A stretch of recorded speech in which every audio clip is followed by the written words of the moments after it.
Well, you would have an honor in terms of winning the Pulitzer, and you won it when I think you were 33, which is, I guess, as a writer, would be very young in terms of winning that type of award.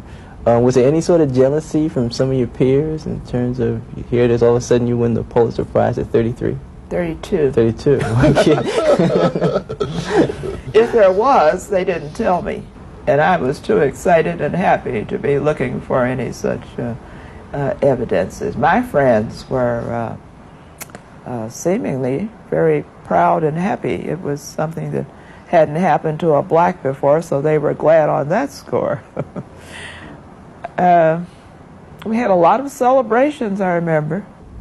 How did you hear about it? Because it's always a thing in terms of the person being notified. Mm-hmm. How did you hear about it? Where were you when you heard you had won the Pulitzer Prize? I was in a house at 9134 Wentworth, and the lights were out. That's been told many times by now.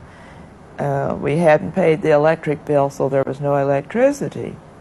And it was dusk, so it was dark in the house. My son was 9 at the time. Jack Starr, a reporter on the Sun-Times, called. He is now associated with Chicago Magazine, was one of the editors, senior editor, till just recently. So he said, do you know that you have won the Pulitzer Prize?